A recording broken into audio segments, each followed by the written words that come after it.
Can the Federal Democratic Republic of Ethiopia keep it together?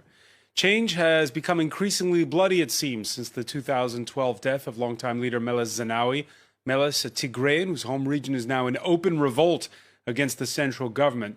There, conventional fighting is morphing into guerrilla warfare, with reprisals against civilians that are fueling a vicious circle. Elsewhere, regional and ethnic tensions are also on the rise. In the middle of it all, Prime Minister Abiy Ahmed is on the campaign trail ahead of June general elections. The poll was originally scheduled for last August, but delayed due to COVID. We'll ask about the viability of the vote in conflict areas and whether the election will bolster or undermine the legitimacy of a leader who won the 2019 Nobel Peace Prize for bearing the hatchet with neighboring Eritrea, but who has since struggled to live up to his billing as a reformer and a reconciler. Today in the France 24 debate, we're asking which way for Ethiopia. Joining us from Woodbridge, Virginia, just outside of Washington, Na'amin Zaleke of the Global Ethiopian Advocacy Nexus. Thank you for joining us. Thank you, France 24, for giving us this opportunity. And not too far away, across the Potomac in Washington, D.C., Tigrayan researcher and activist Meaza Gide. Thank you for being with us. Thank you so much for the opportunity. From New York City, Henok Gabiza, former president of the Oromo Studies Association. Welcome to the show. Thank you. I appreciate the invitation. And with us here in the studio, Roland Marchal, a researcher at the French Political Science Institute, Sciences Po's Seri Research Branch. Welcome back. Thank you. Thank you for having me. The France 24 debate on Facebook and Twitter, hashtag F24debate. By the way, happy Orthodox Easter celebrations over the weekend in the ancient city of Lalibela, world famous for its rock-hewn churches. This year, fewer pilgrims, though, because of COVID, yes, and also because of the conflict further to the north in Tigray.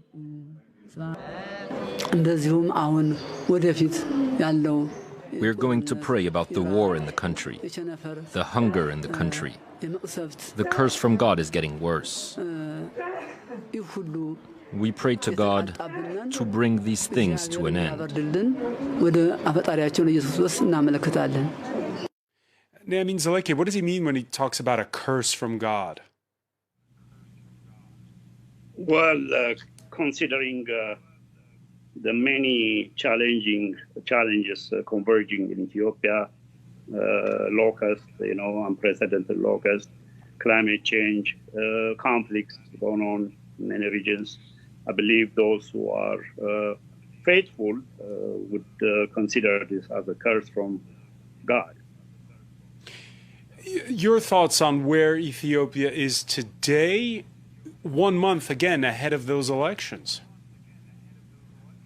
Well, there are many challenges, as you know.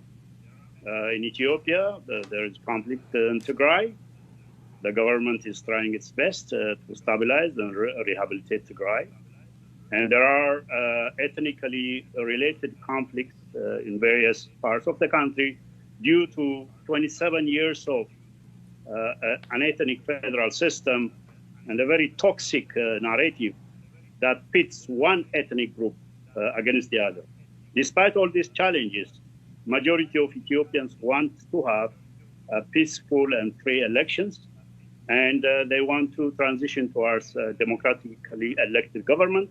Currently, there are over 47 both national and regional parties, organizations contesting the elections. They are competing, and as you know, there were 5 elections under the domination of the TPLF, EPDRF regime, and this one, with all measures, is relatively competitive and relatively free, if not absolute, than the hitherto held elections, which are sham elections, won by the TPLF-dominated EPDRF at 100%, which was ridiculous and preposterous.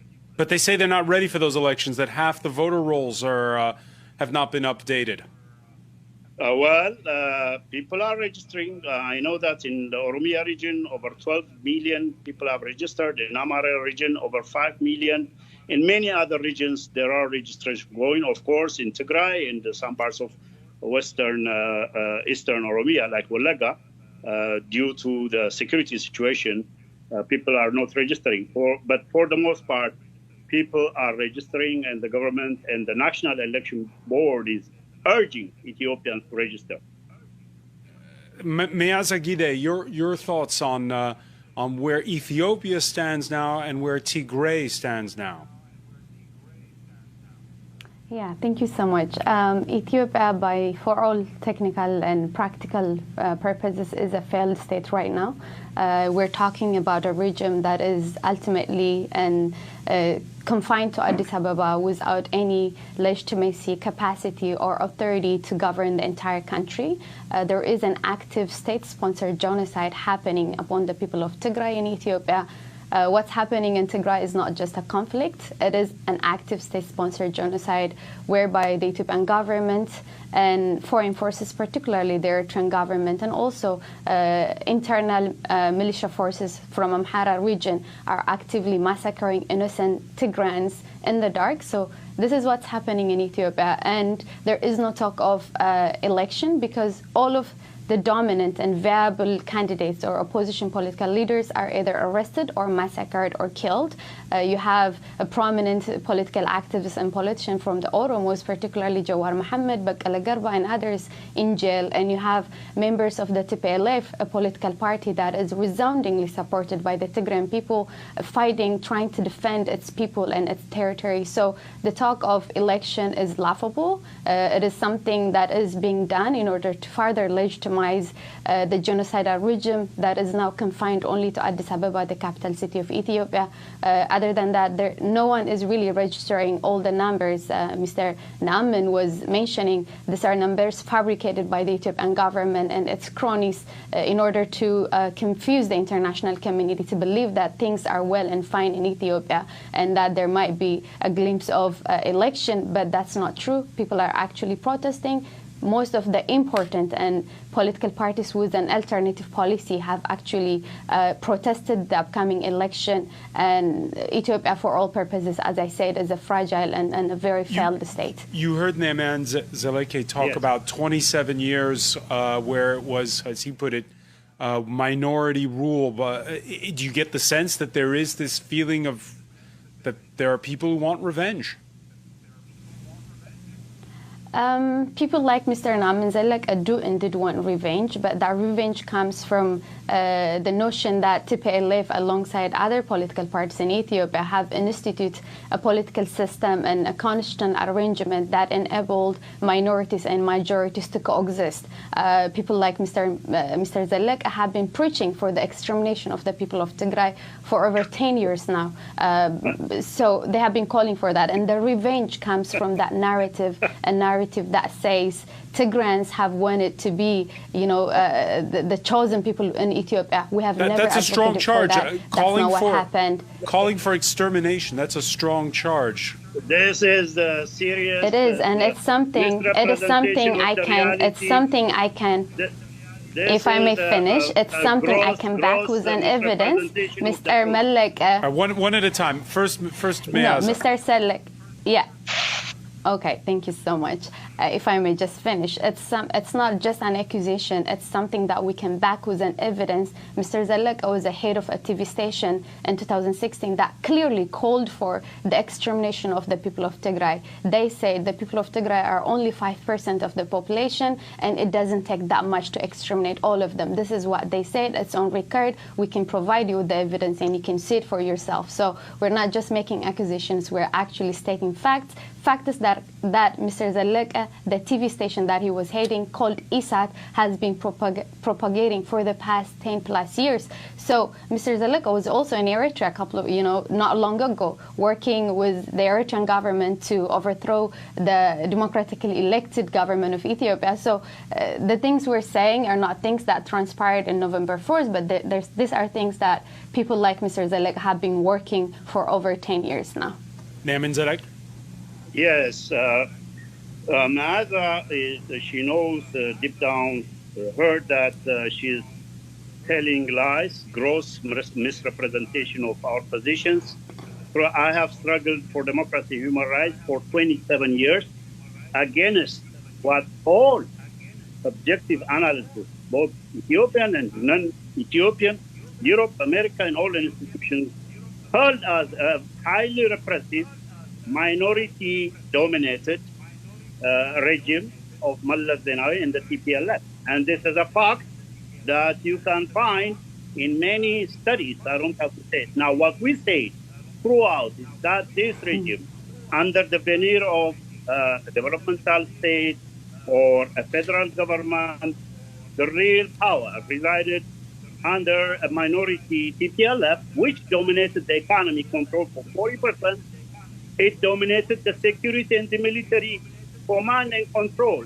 90% of the commanders were Tigrayans, and this is a fact, and there are evidence-based studies. Now, this doesn't mean that we're anti-Tigrayan people. Tigrayan people are our people, they are our mothers, our brothers, and our sisters. But a cruel, quasi-Nazi, fascistic TPLF that claims to represent the Tigrayans was all right, so unleashing human rights violations throughout Ethiopia, and it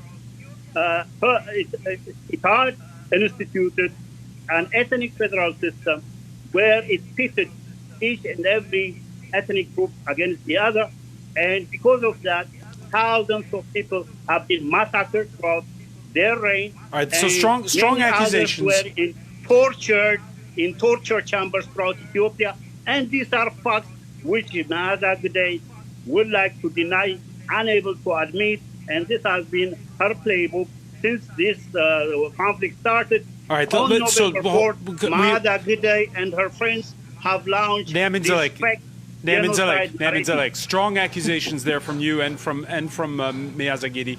Let's talk about the present now, and we'll begin with you, Henok Gabiza.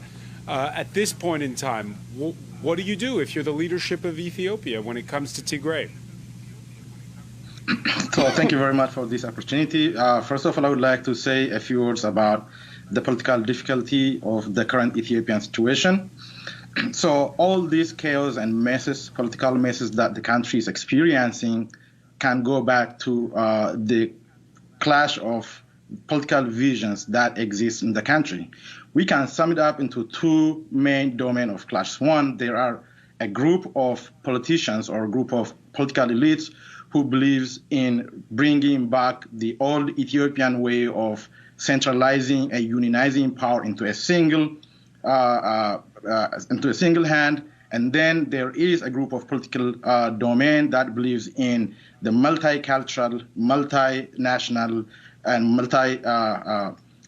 multi-societal background of Ethiopia, which is the reality. And the only way to reconcile these two visions is by coming back to the drawing board, discuss the differences, carve out a transitional terms that might be acceptable or at least less offensive to differently diametrically opposite political visions. Apparently, the Prime Minister, who is greatly inspired by the political vision of the Menelik, the Haile Selassie, from the time of monarchy, is obviously in clash with the reality on the ground. So the war in Tigray, besides some implication of revenge for the past 27 years, which could have been addressed within the framework of reconciliation and restorative justice, instead of pursuing restorative justice, which actually all of us were hoping when the Prime Minister came to power and made a moving speech in DC, in Ethiopia, in Mekelle, and everywhere, when people were so ambitious to believe that this is going to be a restorative justice, peace is finally coming to Ethiopia, democratic election is coming to Ethiopia.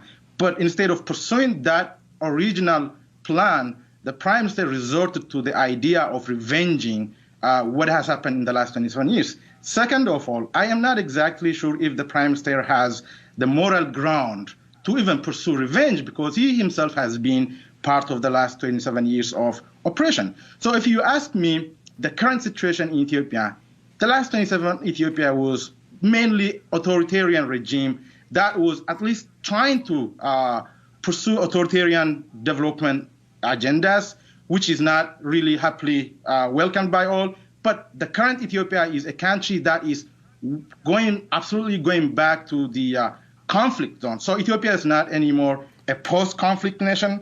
In all honesty, in all fairness, the last 27 years with all problem of human rights record, all problem of political crisis, we can fairly conclude that Ethiopia was a post-conflict nation. But again, brutally authoritarian. But at the moment, Ethiopia is purely and squarely a conflict nation. When conflict nations are characterized by armed conflict, if you see the war in Tigray and the war in Oromia, where Oromo Liberation Army, who has been in existence since 1970s, with the hope of bringing a platform for the Oromo people to have their say in that country, because the Oromo people had never been asked in the history of Ethiopia about what they want in Ethiopia. There has never been an election. There has never been a referendum. So that's what the Oromo Liberation Army and the Oromo Liberation Front were established for and still doing. So all of these chaotic political crises added together are now leading Ethiopia into a clear path of dissolution, and even a violent dissolution at that. Nobody would like to see a violent dissolution in Ethiopia. So that's where the country stands at the moment. Roland Marshall, you just heard there Henok Gabiza Yes. painted as a choice between the federal system or more centralized system. Is that what's at stake right now? Yes and no. Yes, in the sense that we see very well, we could identify political elites who are pushing for a more centralized system, and others who clearly wants this federalism, this ethnic federalism, to move ahead and develop. And actually, some states are even going to be created. The problem is there is no discussion. And this way, I believe to a certain extent that we are still in a vicious cycle that started somewhere in the early 1990s, where people have a lot of difficulties to talk to each other about conflicting ideas about what the Ethiopian state should be. Was there a window of opportunity to open that discussion in 2018? I strongly believe that when the new prime minister was elected, there was a window of opportunity, not very long, for maybe a couple of months, where those kind of discussion could have been put on the table. Now is it too late? I believe that was closed by the end of 2018. And of course, as the international community took some time to realize that actually the trend wasn't exactly corresponding to what Abiy Ahmed said at first, and therefore this Nobel Prize. But certainly we see those authoritarian trends materializing in many aspects, including in his own Oromo state over the months and for quite some time. And this is certainly a problem that should be talked about. I mean, we could expect in elites to discuss those issues, but in Ethiopia it seems that there is a culture of top-down, and maybe there is a vision of the prime minister that makes all those this freedom of speech about important issue, about hearing conflicting ideas about what Ethiopian state should be, what should be development, and that sense that makes an agreement difficult. And I believe, like most of my colleagues here, that as well make the elections very perilous. All right, we're going to talk about when we come back, and as well the implications for the region as a whole. Stay with us. You're watching the France 24 debate.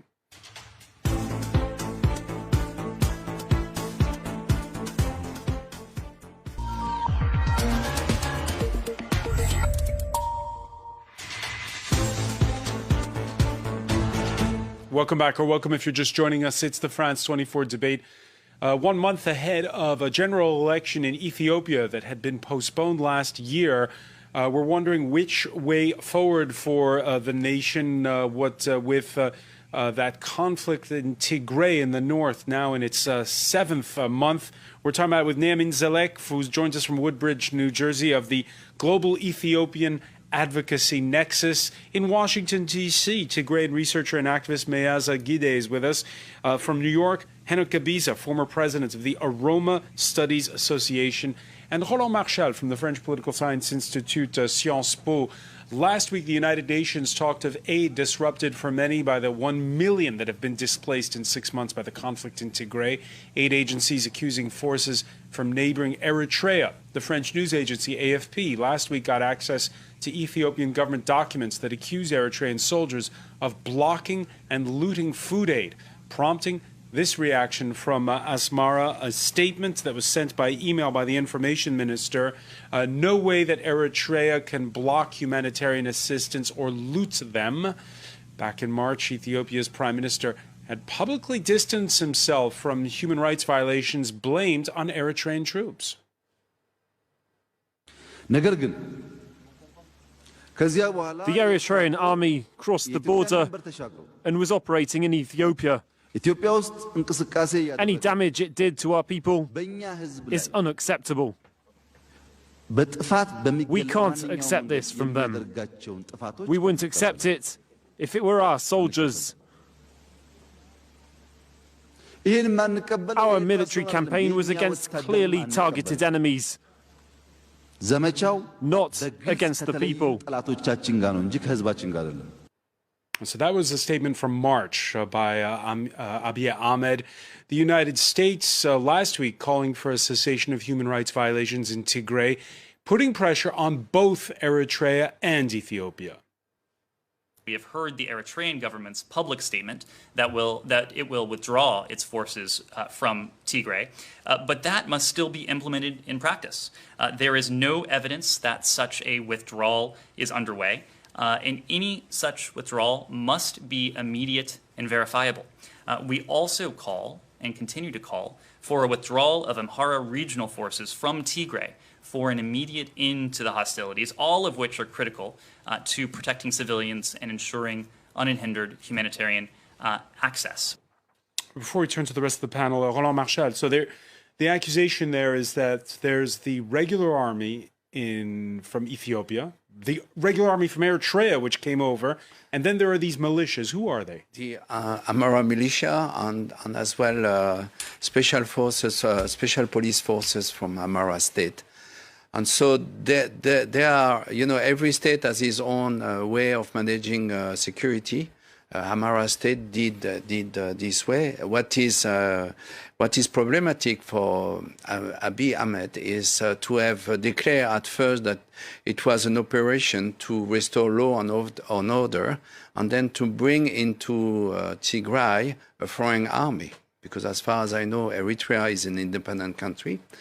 And then, of course, we had many narratives, stories about human rights violations. Some maybe, again, that need to be cross-checked, but really the evidence has been mounting for months now, so it's very difficult to deny it.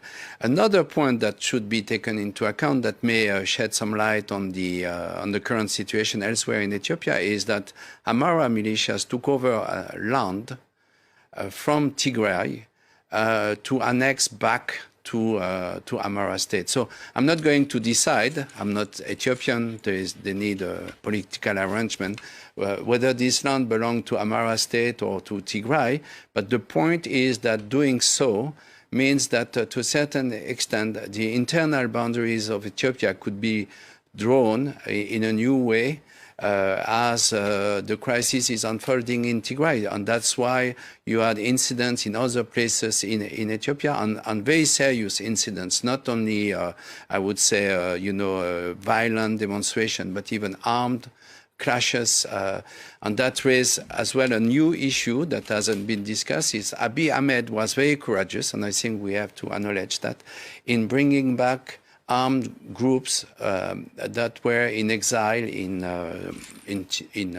Eritrea, and but we know very well that when you bring back armed groups, you need a full process of, you need a political agreement, and you need as well, I would say, ways to demobilize those people, to reintegrate them into the society. This has not been done very seriously because it's very difficult, first of all, and therefore that adds to the violence we see in certain areas, especially between Oromos and Amhara's state. Naamin Zalek, your thoughts on these Amhara militias taking part in the campaign in Tigray? Okay, before that, allow me to make 2 points because there was a rehash of another false narrative by extremist ethno-nationalists who are responsible for current violence in Ethiopia, especially in Oromo region. Now, there is no vision on the part of the PM. As far as I know, I've been in a position that struggled for democracy and human rights in Ethiopia for 27 years, as I said earlier, to go back to the past, as Mr. Debisa said. Now, the difference is there are some ethno-nationalists who have taken an extreme position and want to impose their will violently in Ethiopia, as is the case with OLF Sheni. As the commentator earlier said, sorry, I don't get his name, the PM has opened the political space, the media space, invited all opposition, including my group as in the leadership of G7. They are operating now under a political party, IDEMA, and 47 others who were unprecedented. During the time of the TPLF, opposition groups are operating. The only problem we have is some ethno-nationalist groups who have a hegemonic agenda, who have a secessionist agenda, who have used the ethnic card. So do you put these Amhara militias in that category? The Amhara militia, look, the Amhara militia is under the federal government. It is like asking the U.S. president, don't use the Maryland National Guard or Virginia National Guard when the capital was assaulted. So the federal government had to use the Amhara militia, the Afar militia, even the Oromo militia in Tigray because it was caught unprepared when the TPLF launched its attack, assault, a brutal assault to massacre 6,000 federal soldiers were in Tigray for 20 years. So it had to scramble, including bringing forces as far away from Somalia to deploy in Tigray. So it is the right of the Ethiopian government and within the sovereign rights of the Ethiopian people to use whatever force under its disposal to defend the sovereignty of bringing in Eritrean soldiers. Bringing in Eritrean soldiers, is that a good idea? Yes, I defend that. You know why? The TPLF raised 250,000 militia special force, prepared, well-planned, coordinated attack throughout Tigray. They disabled lines of communication. They organized Tigrayan officers in Addis Ababa to disable the command and control and communication. They assaulted, massacred 6,000 federal soldiers who were protecting the Tigrayan people for 20 years. At this stage, the federal government was caught, as I say, unprepared when the TPLF assaulted on 4th of November. 70% of the Ethiopian army was in Tigray. 70% of its heavy weaponry was in Tigray. Everything was assaulted by the TPLF, multiple attacks at multiple fronts, and the Ethiopian government had to call on the Eritreans to get in because some of let me bring in at the border of Eritrea and Tigray. Let me bring in on this, Meaz Agide. Your thoughts on all the players that are present in Tigray right now. Yeah, I am laughing because it's so sad. It's so sad people have to go such an extra mile to justify the massacre of innocent civilians, the raping and gang raping of innocent kids, girls as young as 4 years old in Tigray are being gang raped, not only by the Amhara militia. One at a time, please. One at a time. You never condemned 1,000 Amharas killed by TPLF. Not only by Amhara militias, not only by Amhara militia, but also by Eritrean troops and Ethiopian national troops. It's also sad Mr. Zalek is talking about sovereignty while the very government that he's advocating for and supporting and is working for literally invited a